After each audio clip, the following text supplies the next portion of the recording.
Have you ever given someone a ride? After this story, you might never do it again. Picture this. You're driving alone on a dark, deserted road. The headlights barely cut through the thick fog. Suddenly, a figure appears in your rearview mirror. Welcome, brave viewers, to another spine-chilling tale on our channel. But before we dive into tonight's terrifying story, take a moment to hit that like button and subscribe if you haven't already. It helps keep the monsters at bay.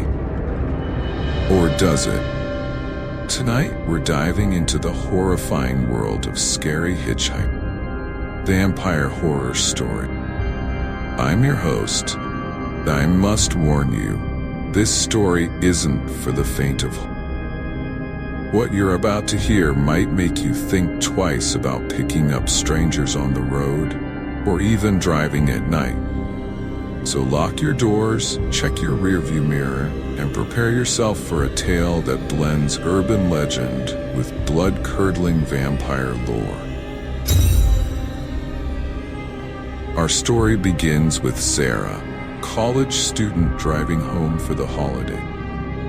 The night was unusually cold, and a thick fog had settled over the lonely stretch of highway. Sarah had been driving for hours, her eyelids growing heavy with each passing mile. She knew she should have waited until morning. The thought of surprising her parents was too tempting. As Sarah rounded a bend, her headlights illuminated a figure standing on the roadside.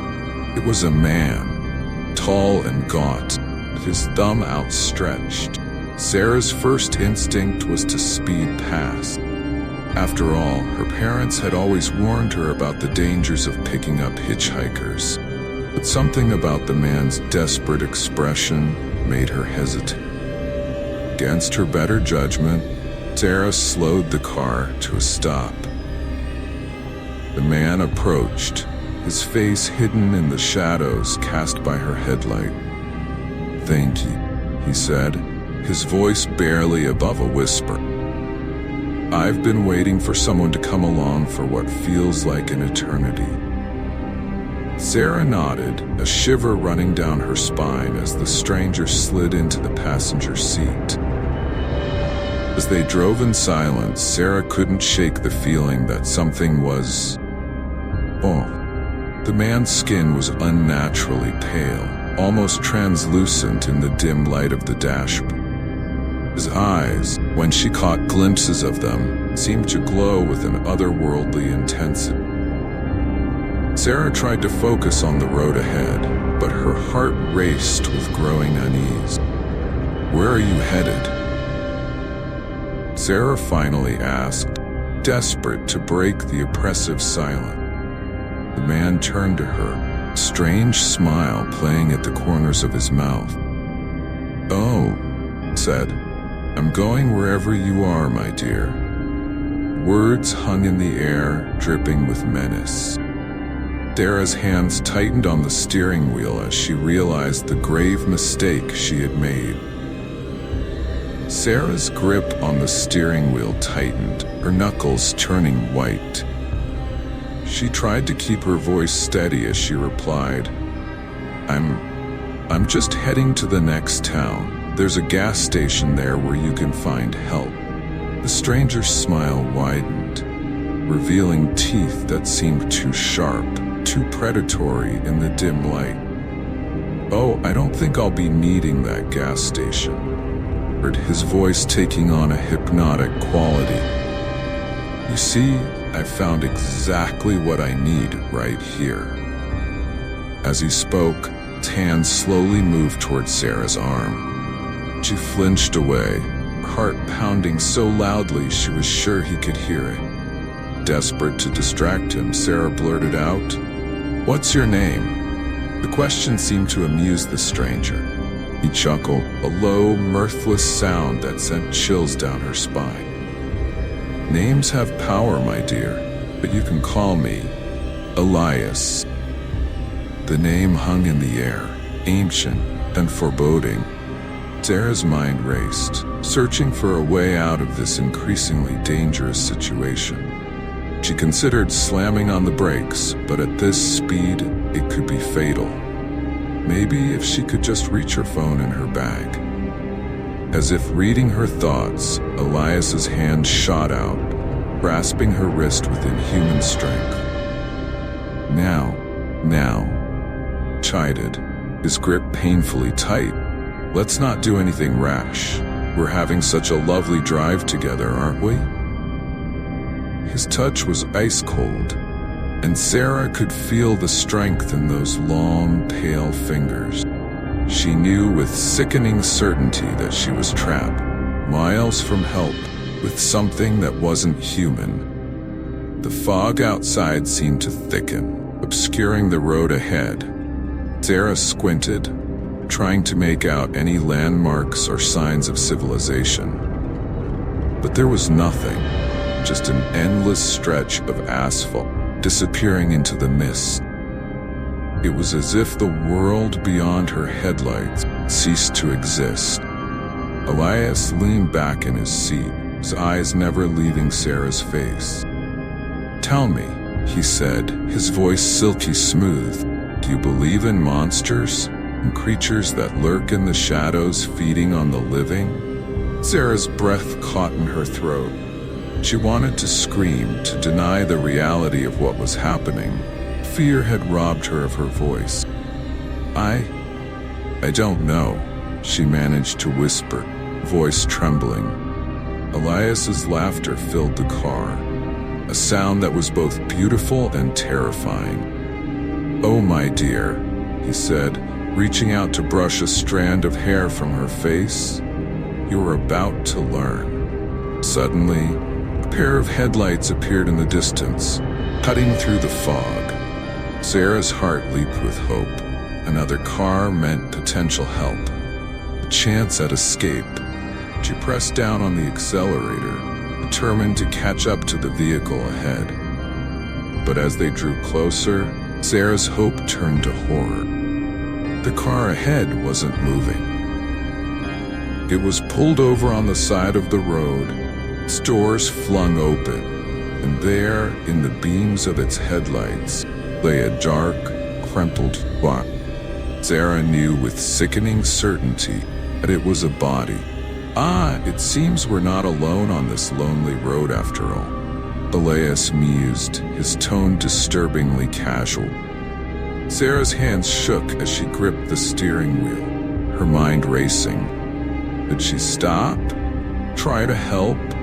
Or was this all part of some horrific trap? As if sensing her dilemma, Elias leaned in close, his breath tickling her ear. "Why don't we stop and take a closer look? It would be terribly rude to pass by someone in need, wouldn't it?" His words dripped with malice, leaving no doubt about his true intention. Sarah's survival instincts screamed at her to keep driving, but Elias's hand was already on the gear shift, forcing it into neutral. The car began to slow, rolling to a stop just behind the abandoned vehicle. Fog swirled around them, obscuring everything beyond a few feet. "Now, be a good girl and turn off the engine," Elias commanded, his voice losing all pretense of humanity.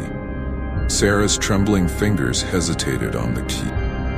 In that moment of defiance, Elias's eyes flashed with an otherworldly red glow.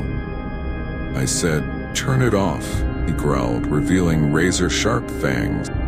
Paralyzed with fear, Sarah could only comply. As the engine died, so did the last of her hope.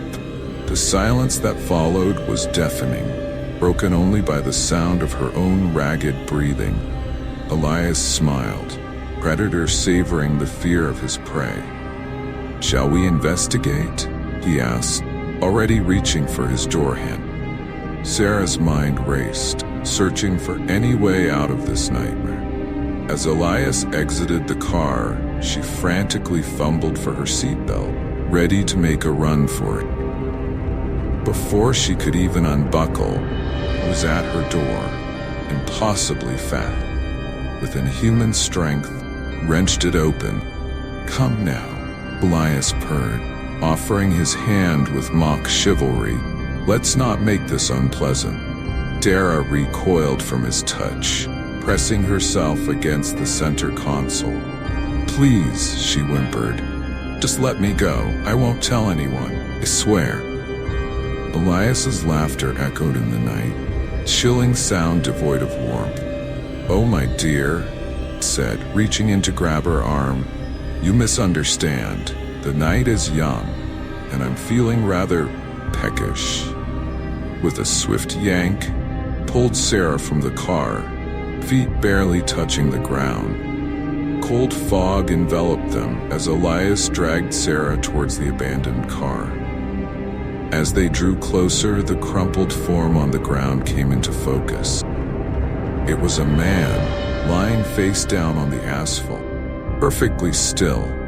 Sarah's heart pounded, hoping against hope that he was still alive. "Ah, yes," Elias mused, nudging the body with his foot. "A little appetizer I prepared earlier. I do like to plan ahead." He turned to Sarah, his eyes glowing red in the darkness. "But you, my dear, you'll be the main course." His grip on her arm tightened painfully. In that moment of terror, something snapped inside Sarah. A surge of adrenaline coursed through her veins, and she acted on pure instinct. With all her strength, she brought her knee up, connecting solidly with Elias's groin. Vampire or not, the impact was enough to make him double over, loosening his grip. Sarah wrenched herself free and ran. She didn't know where she was going in the thick fog. Anywhere was better than here.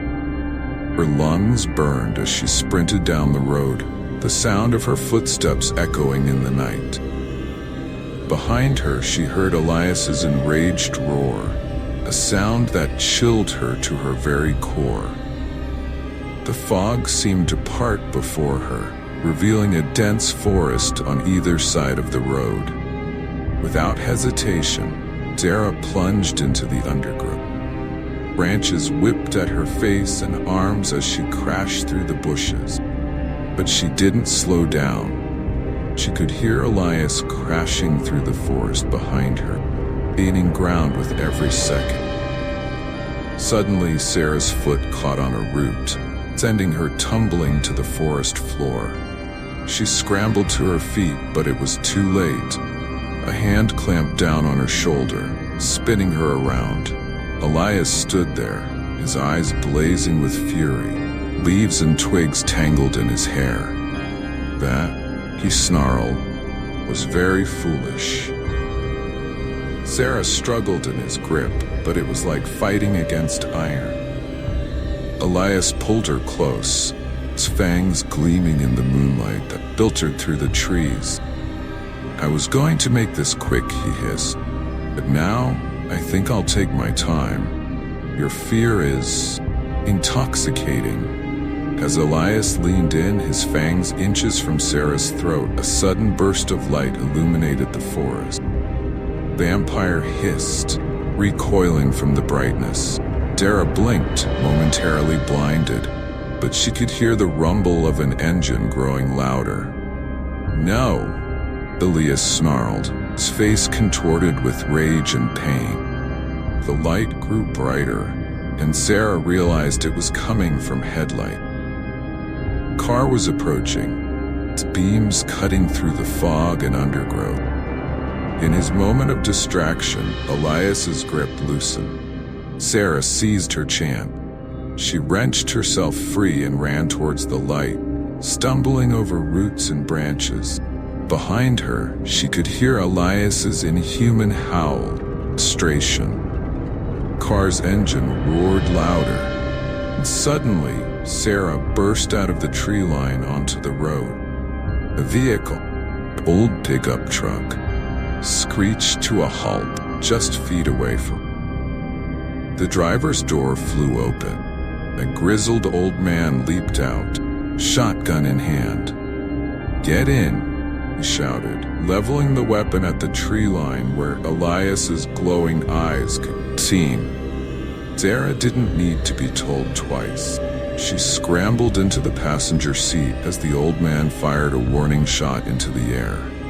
The boom echoed through the night, momentarily drowning out the sound of Elias's furious growls. The old man jumped back into the driver's seat, slamming the door. "Hang on, Missy," he growled, throwing the truck into gear. The tires spun, picking up gravel, before finding purchase. They lurched forward, just as Elias emerged from the trees, his face a mask of inhuman rage. The vampire lunged for the truck, but they were already pulling away. Sarah looked back, heart pounding, to see Elias standing in the middle of the road, growing smaller in the distance. His eyes glowed like embers in the darkness, and she knew with chilling certainty that this wasn't over.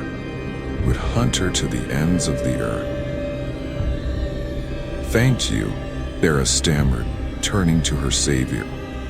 The old man grunted, keeping his eyes on the road ahead. "Don't thank me yet," he said gruffly. "That bloodsucker ain't gonna give up easy. Name's Frank, by the way. I reckon you've got quite a story to tell." As the truck sped through the night, Sarah found herself pouring out the whole terrifying tale. Frank listened silently, his weathered face grim. When she finished, he let out a long, low whistle. "You're lucky to be alive, girl, but we ain't out of the woods yet." "What do you mean?" Sarah asked, fear creeping back into her voice. Frank's grip tightened on the steering wheel. "That vamp's got your scent now. He'll track you, hunt you down. Unless..." Trailed off, his eyes darting to the rearview mirror. "Unless what?" Sarah pressed, desperate for any hope. Frank sighed heavily. "Unless we end him first." He reached into his jacket pocket and pulled out a worn, leather-bound book.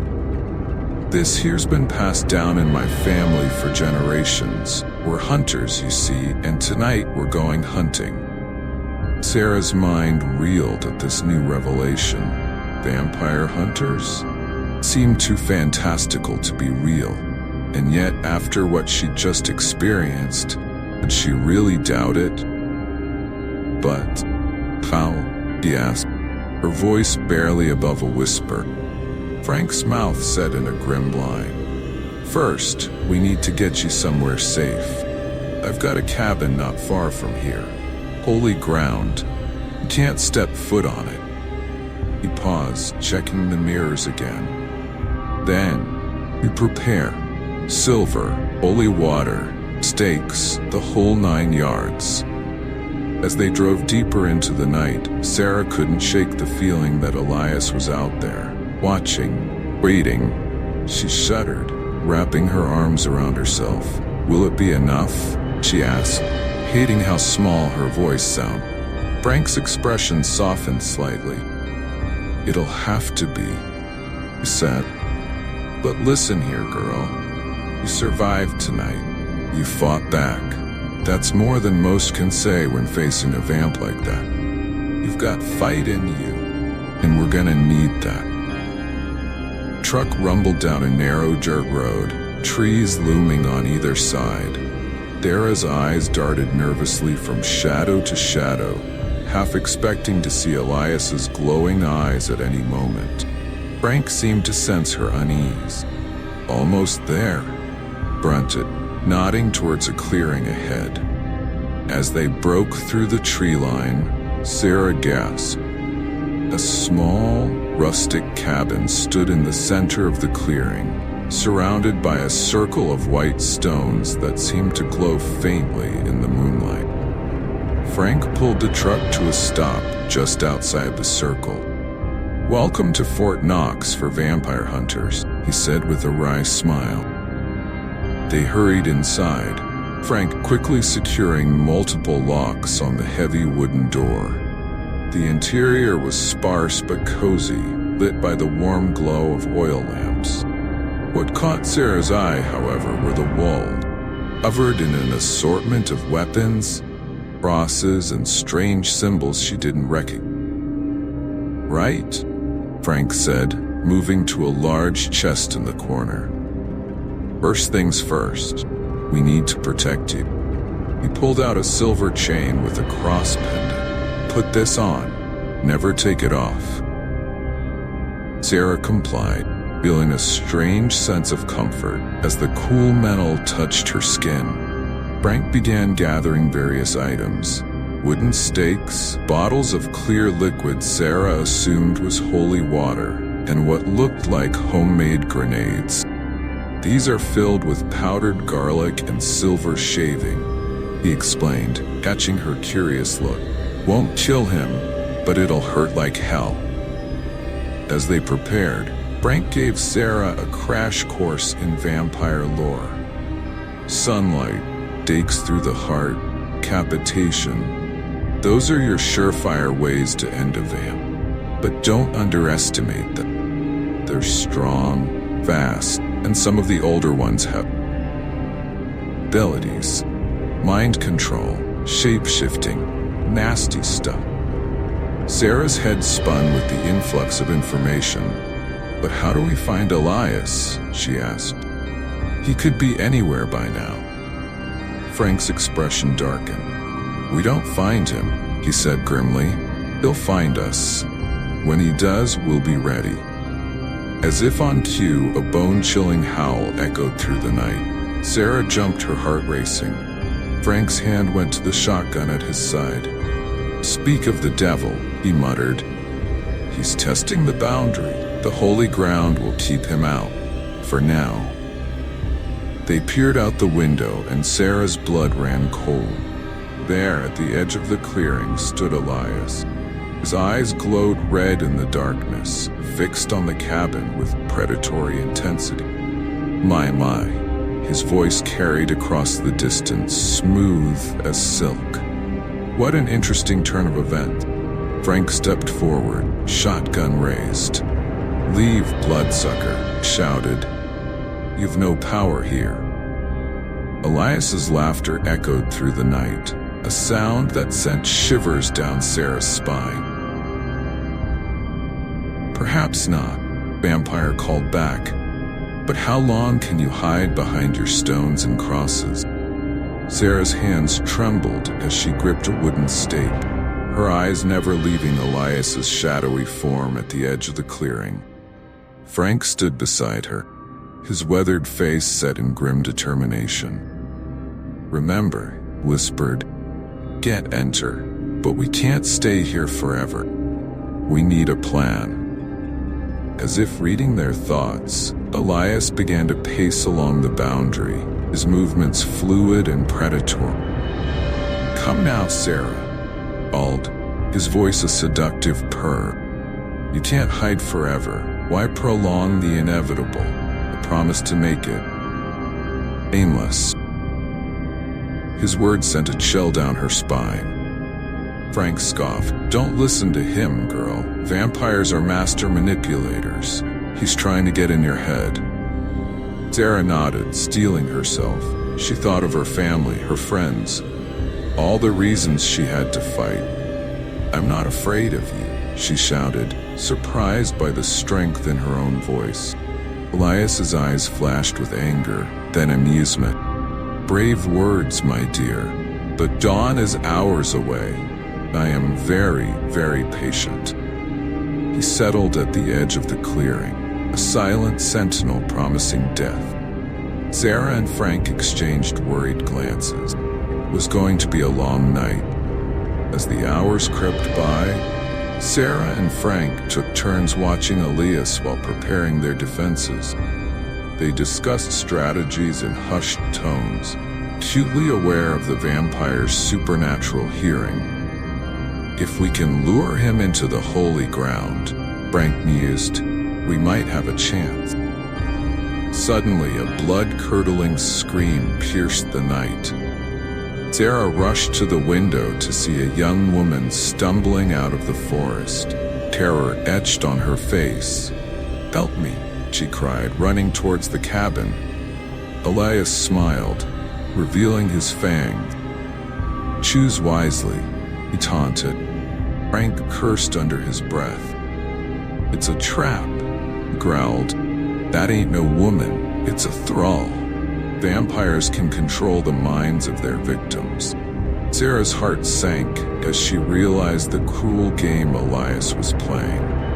They couldn't leave the safety of the holy ground, but could they abandon an innocent victim? Time seemed to stand still as Sarah and Frank grappled with their impossible choice. The woman's cries grew more desperate, while Elias watched with cruel amusement. In that moment, Sarah made a decision. "We have to help her," she said, gripping her stake tightly. Frank nodded grimly. "All right, but we do this smart. I'll create a distraction. You get the girl and pull her into the circle. No matter what happens, don't leave the holy ground." Sarah's heart pounded as she positioned herself by the door, ready to sprint.